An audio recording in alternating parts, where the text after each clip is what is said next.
Hey everybody, welcome back to the Dungeon Dive. Daniel here. I hope you are doing well, and if you're not, I hope you are soon. Okay, today in the Dungeon Dive, we are going to be taking a detailed look at the pre-production. This is a nearly final production copies of Dark Venture Battle of the Ancients, the tactical strategy game from Robert Lemon, set in the fantastical and bizarre and weird world of Dark Venture. And rest assured, the Dark Venture reprint, the second edition, I don't know if it's second edition, but the reprint will be coming to Kickstarter soon. Robert Lemon told me that. But this is a copy of the base game and the two main expansions that were from the last Kickstarter, which should be delivering sometime in, I think, November is the target. And I'm really excited to see what is in these boxes. The last video, I did one video for this where we took a look at the prototype, and it was a really well-made prototype. There was a lot going on for it. I wasn't super excited for the game personally, because it was very much focused on this kind of asymmetrical, tactical, kind of a light wargaming style gameplay. But I do know that over the course of the Kickstarter campaign, more of a focus was given to a solo mode or a co-op mode with some scenarios that are more like adventures that you play through.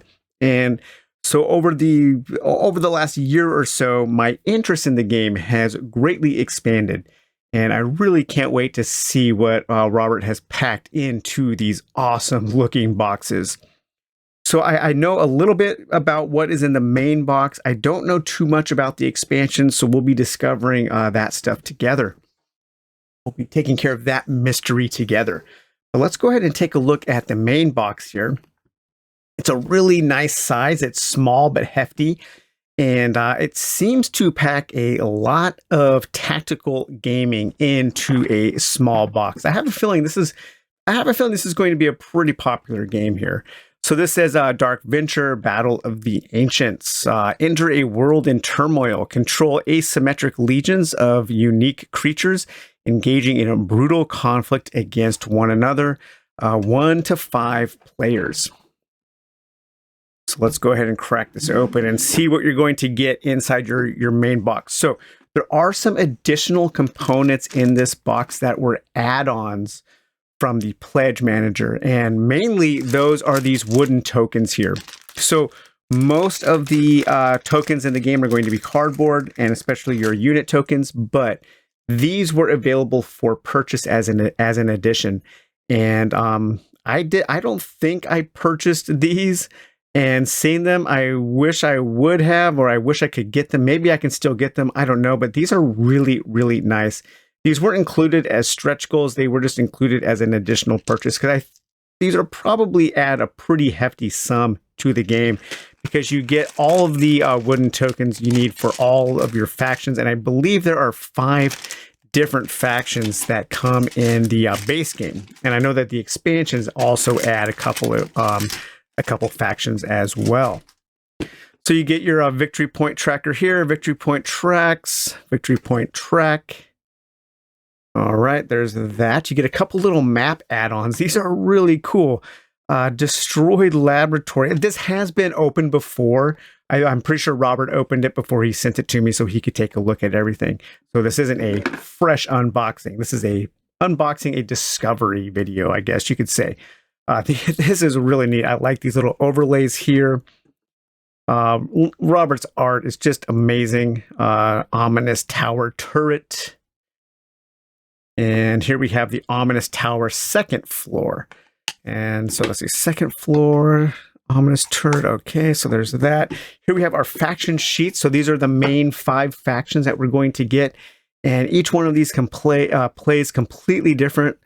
I have a feeling that a lot of people are really going to like the asymmetric nature of this game. I believe there's going to be a lot of nuance to learn.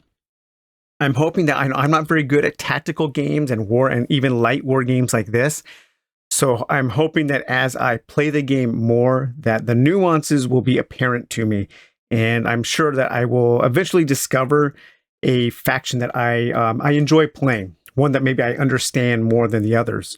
But we have the Orpal here. The Orpal Gate Masters use rift crystals to create portals, allowing them to transport their armies of aggressive, unthinking minions through space and time into this dimension.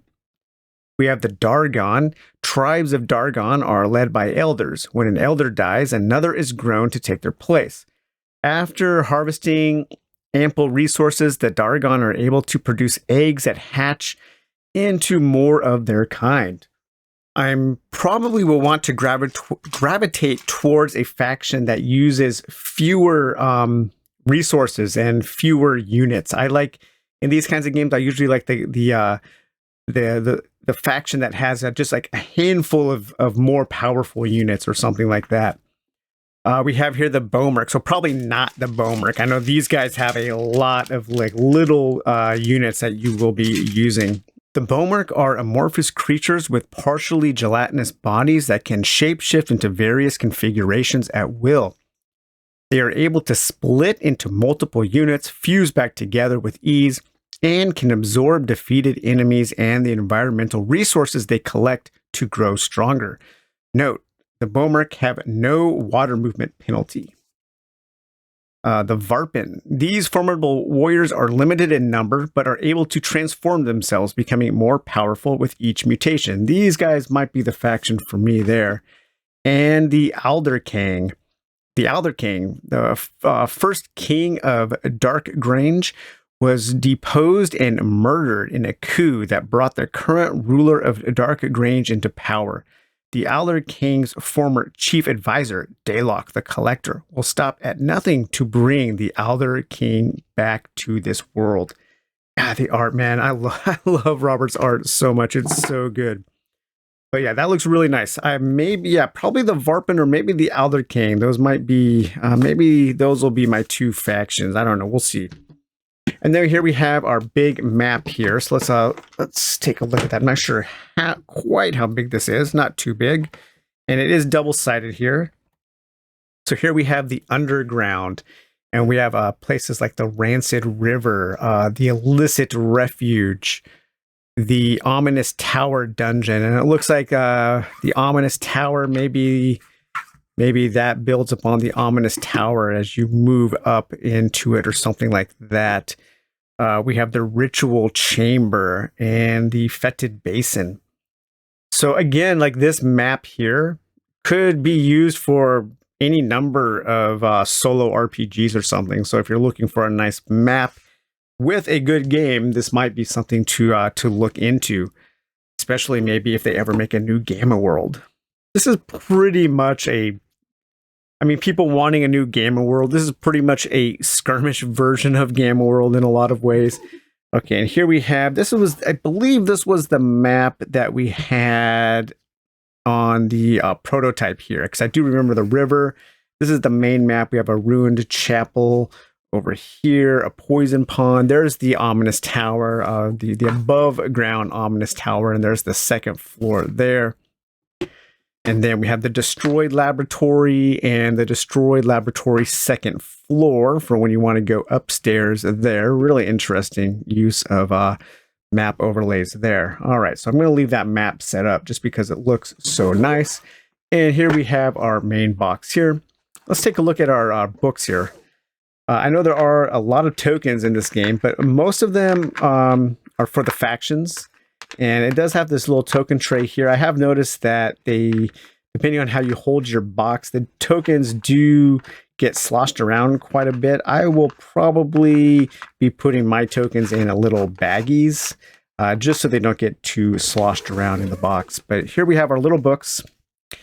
I've said this before, but I'm not super thrilled with the small book. I know Robert really likes this like little size of these books. I wish that they were possibly more mass market paperback size. I just feel like sometimes there's a lot of information crammed into these small books, and I feel like maybe there might be some concessions taken, concessions given, some corners cut, maybe a poor choice of words, too much editing, to get all the text that you need to fit in a very small book. I definitely noticed that with Dark Venture.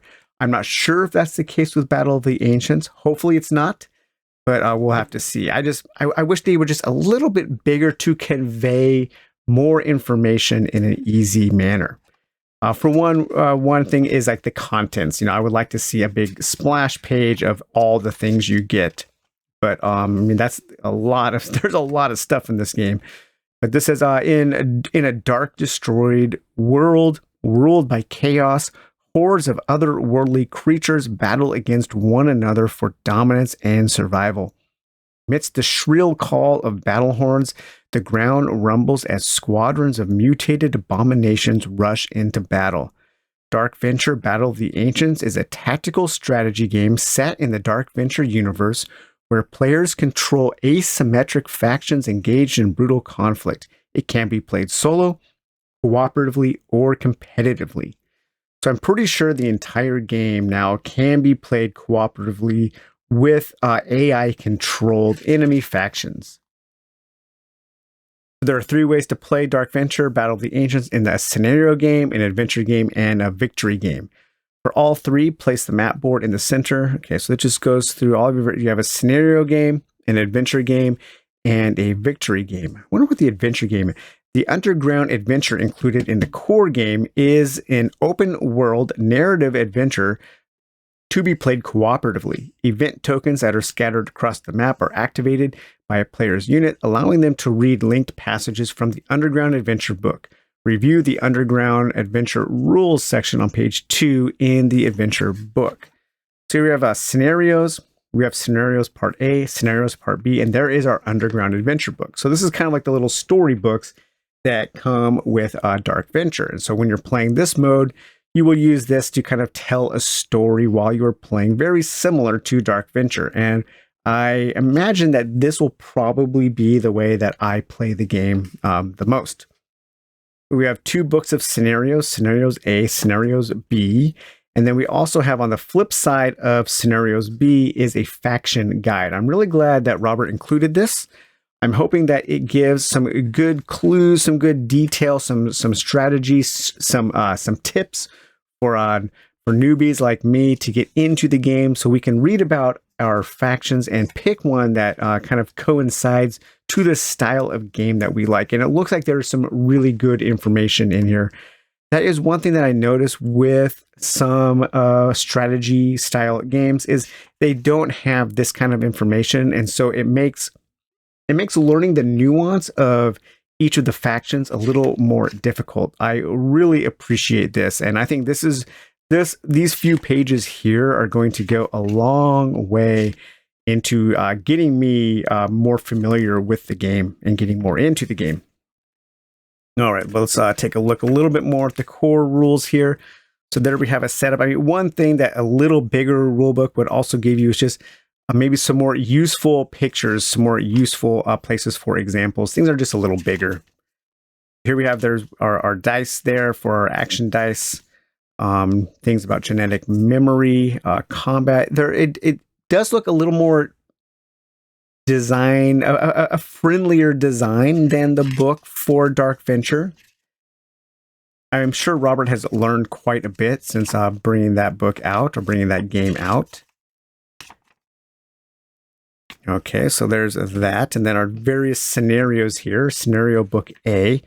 There are 13 scenarios here.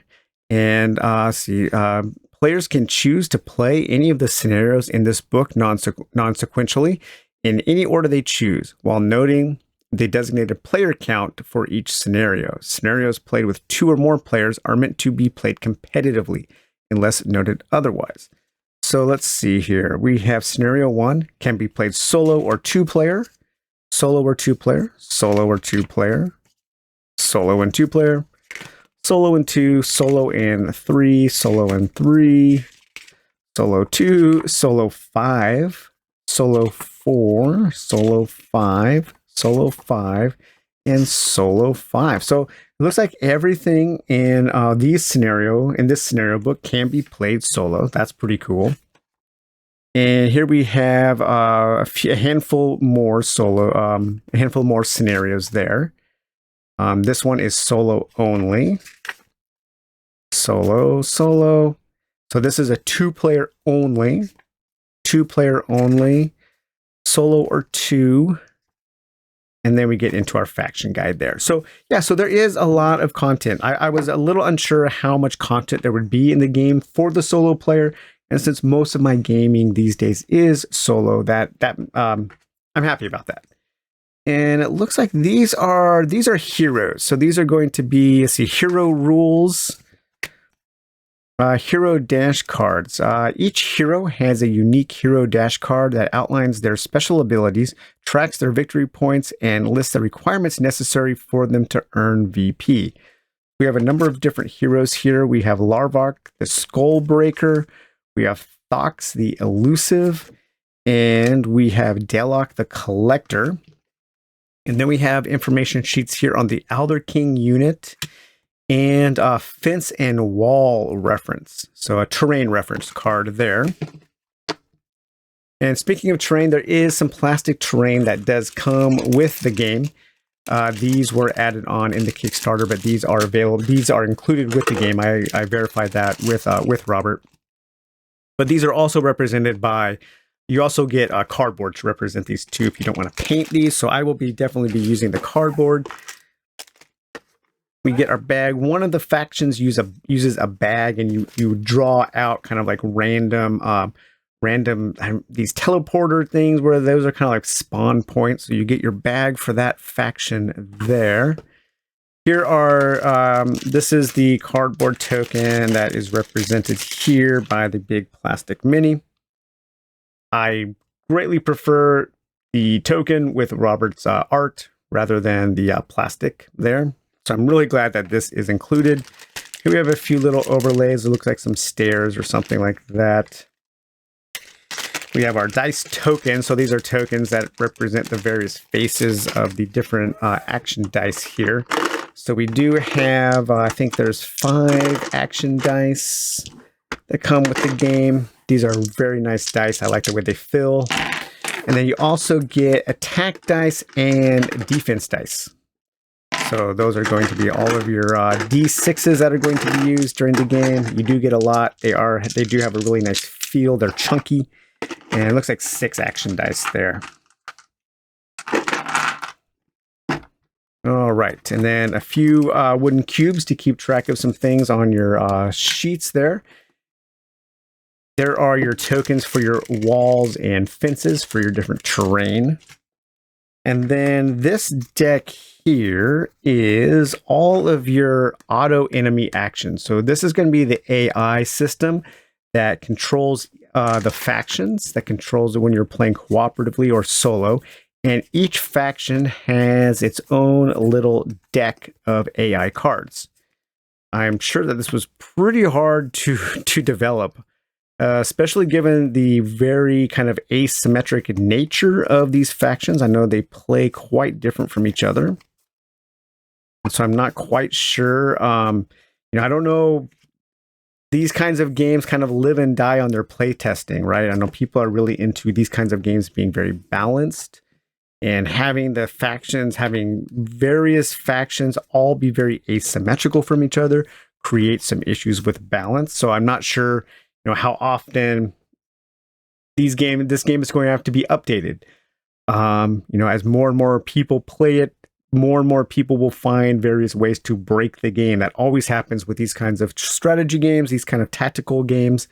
And so I'm wondering, how Robert is going to plan to update, to nerf things, to boost things, and that kind of stuff. But here we have, let's just take a look at like the Elder King's auto enemy action. And then those are going to be, I believe you work through them in a certain order always. So you have your build up, your move, your combat resolution, your draw, your spawn, the ancient that they can awaken, fabricate and increase in number, and then compare that to the Vorpin enemy faction. We have build up, move, combat resolution, draw, spawn, and ancient. So there are some differences. Some of these factions do have more cards. Such as the hero So if you want to play against a hero as an AI, they have build up, new abilities, move, special abilities 1, combat, combat resolution, draw, special abilities 2, and special abilities 3. So yeah, so there's a lot, there was a lot of attention to playing solo, and I really, really do appreciate that. Your auto enemy core rules that there, and then also your victory points for all factions, how many points you get for doing certain things. So these are just kind of information cards that you will hand out to the various players. In the bottom here, we do have all of our resource tokens. So these are going to be placed out on the board, and you're going to be gathering different resources. Here we have all of our other tokens. Not going to be taking a look at too many of these. Most of these here are your faction tokens here and various stats and that kind of thing. And our larger tokens here, these will I'm not quite sure what these will represent. I don't remember seeing these. These are just kind of like, a lot of these are just kind of like the larger units that you will be using. And then we have also, finally, we have a few little decks of cards in here. So let's see what we get here. Take these out. Okay, so we have some an item deck here, quite a few items. Purple cards, not sure what those are. Secret reward cards. Open this deck after successfully completing any scenario. And here we have our various action cards here that can dictate some of the actions that we can take. These are genetic memory cards. I don't quite remember. I remember the term genetic memory, but I'm not quite sure. On your turn, trade unspent action dice for action dice tokens. That's right. So you can grab those tokens instead of using those dice in order to use them later, I believe. It's a kind of a way to bank actions for subsequent turns. So let's take a look at some of our items here and see what we get. We have temporal beacons, the Elder Staff, Banner of Strength, Banner of Luck, the Tantallope Horns, Wormhole Serum, Delphini's Bracer, the Sarkog Wolf, the Acidic Egg, Banner of Weakness, Enchanted Teeth, a Metal Shield, a Dead Horse.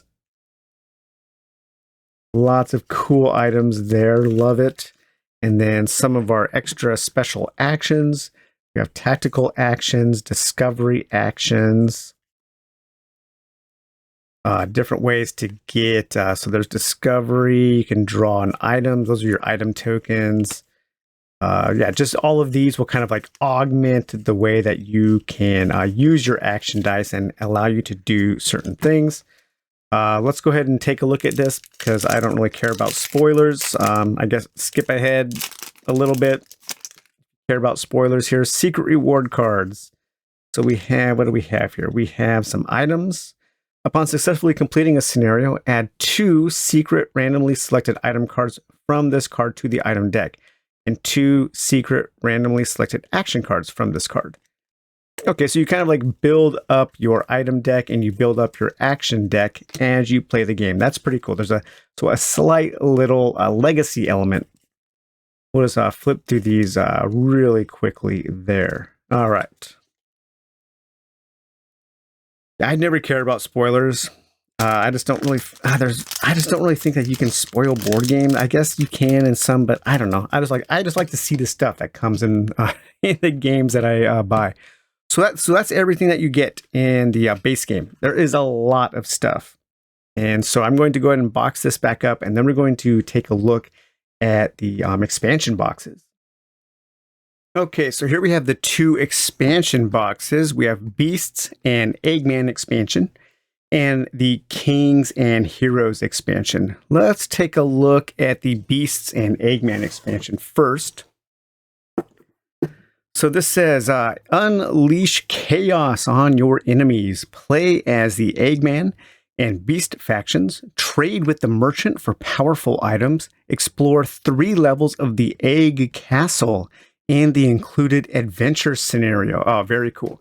So the adventure scenarios are something that I am looking forward to, definitely. And here we have some map overlays. Okay, so let's see. We're going to get some Looks like some hero tokens, some hero factions, a board there, a little bag. Okay, let's just start looking. Here we have the Battle of the Ancients, Castle of the Egg King. Really cool map there. And then some map overlays. So here we have Castle of the Egg King, second floor. So you'll move up from this floor to here like that. And it looks like these are then going to be 2 tower overlays for the Castle of the Egg King Tower 1 and Tower 2 there. So something like that. So you will be building up the map as you explore it. That is super cool. That is a really neat idea. I really do like that a lot. I love seeing, I think Robert draws some incredible maps. So we have some information cards here. Eggman unit abilities, the Beasts unit abilities and attributes. And then we have 2 heroes, I believe. We have Korkorg and Furok, the Arch Warlock, and the Lord of Corruption. So a couple cool looking dudes there. We get 1 bag for something, and here we have our so we have all of our additional wooden tokens that you can get for the game, add-on purchases, and then we have our cardboard tokens that you will be using for your factions if you don't get the wooden tokens. And what do we have here? We have some large cards there. We have our Beasts and Eggman booklet there. And then we have some of our large cards here. We have a merchant card. And then we have our faction cards. So there's the Eggman faction. The paltry brains of these destructive creatures are physically connected and controlled by their leader, the Egg King. While linked to the king, Eggman are docile, but beware. Once disconnected, as happens quite often, they are prone to fits of aggression and acts of violence. And then here we have our beasts. So these are like all the wild beasts, and these are kind of like some of the monsters that you have fought in Dark Venture before, and they have kind of like gathered together to form a faction. The wildlife of Dark Grange is regaining control of the land, augmented by the cataclysm. They are now stronger, faster, and smarter. While the smaller Sarkag wolves hunt in packs, the fierce and powerful Dread Mortis, Torganir, and Grothon hunt alone. And then here we have the merchant, Darvin the Sour, travels through Dark Range selling an assortment of warlock potions, ancient artifacts, and tools of war. He also acts as a mercenary middleman, selling contracts in exchange for protection. I think this is actually a character that is in Dark Venture, if I remember. So that's kind of cool. I like that. I like when a game's world like that kind of crosses over. So our large cards here, these are probably our AI cards. Yep, so Beast auto enemy actions and Eggman auto enemy actions. And look at those colors. I love the color scheme here. Build up, move, the wizard attacks, ready for combat, combat resolution, draw, spawn, and they're ancient. And then the beasts here, build up, move, combat resolution, draw, spawn, and ancient. Okay, so those are our enemy AI cards. So again, you can always play against these as an AI controlled enemy. Our Beasts and Eggman book here. So we have a little write-up on the Beasts, a little write-up on the Eggman, a write-up on the Merchant and how to use the Merchant. And then map locations. So this is going to tell you your different map locations for you to play through the adventure mode. And the Beast and Eggman adventure rules, Beast and Eggman adventure faction setups, map location entries, and Beast and Eggman trap and event charts. So you will have different, oh, this is cool. Bonus adventure game, Will of the Eggman. Oh, wow. Beast and Eggman events. So you have various event charts here that you will roll. Looks like 3d6 rolls for various kinds of events to play against. That is super cool. I love that. You get some wooden tokens there, and then a small number of small cards. And are these all for the merchant? So a few new actions to mix into your action deck there, probably coinciding to some actions that help the beasts and the Eggman, perhaps. Traveler, no, these are all to maybe to introduce items to the merchant.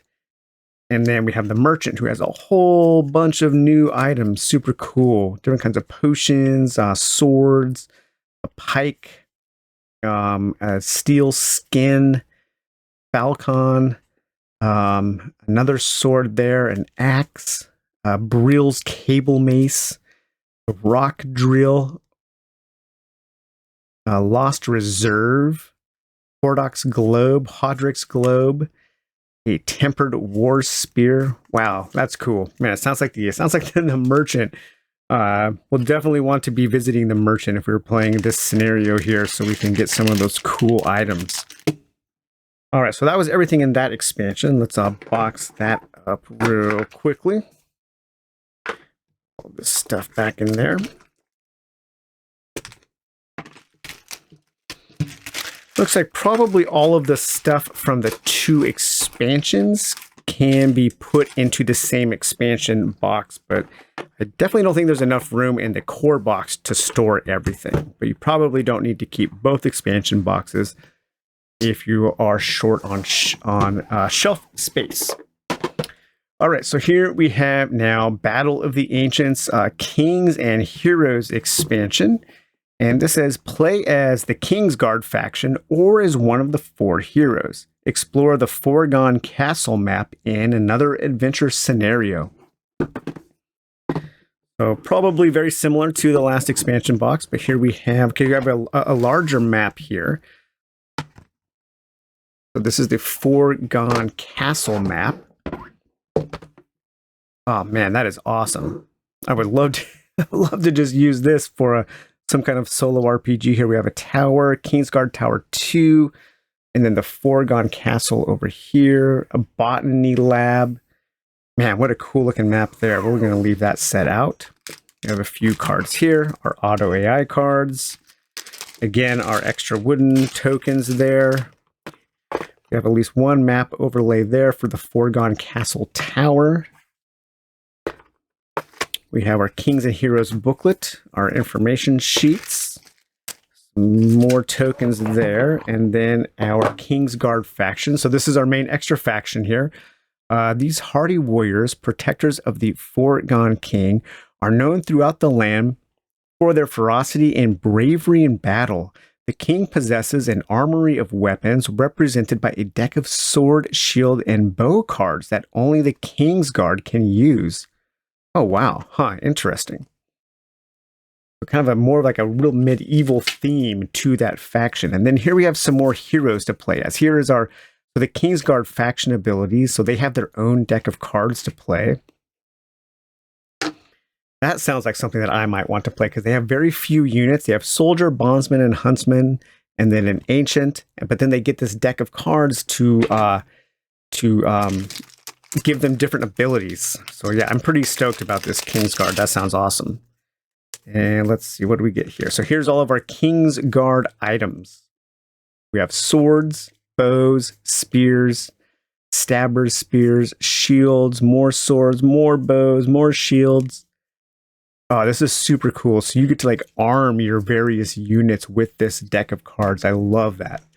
And then looks like a few extra items also to mix in with your decks of items. We have different horses, a scroll of flame, elixir, a halberd, a Dirthkin, a wineskin, a scroll of light, a mandrake root, and another horse there. And then here we have some more heroes. So we have the Plant Man, we have Princess Abretta, Haglar the Ghostly, and Wester the Bold. I really don't know anything about the heroes. I'm not sure if the heroes can be hired. I don't know, maybe you can play 1 versus 1. I'm not sure. I'm really looking forward to learning more about the heroes. We have our cardboard tokens that you can use. And then let's see, we have our enemy AI cards here. Oh, some decrees. I don't know what those are, but here's our auto AI cards. So we have build up, patrol, huntsman snipe, combat resolution, draw, spawn, and ancient. Our various decrees, tactical training, knowledge is power, construction efforts, and menagerie, Light the darkness, worth its weight in gold. Replenish the reserve in morning feast. Very mysterious. And then finally in this expansion here, we do have our booklet. You will get all of your information on your various heroes. Basic setup. Place a hero on any map edge. Yeah, I really want to know. So you review the hero section in the core rules, page 22, and review the hero rules included in the core game. I really want to investigate what the heroes are used for. A bonus adventure, the Will of the King. So again, you have a little bonus adventure there, and then you have some events that you can roll on. 3d6 roll, events, and some traps. I love that. I love like there's a little trap table. Super cool. Man, I'm really excited to see more about this game. I'm very, very curious about how the heroes work. But yeah, it looks like these expansions add quite a bit. And I do like that each expansion seems to add something for like the competitive game, something for the multiplayer game, and something for the solo player. It seems to be a real complete package. I like the color scheme. I like this orange here. It's kind of autumnal. Everything seems to be very highly thematically focused.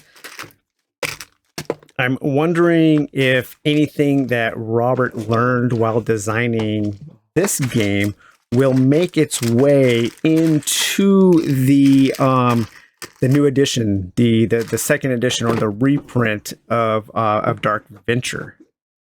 I know that some of my solo rules are actually being incorporated into the official rules, so that'll be good to see.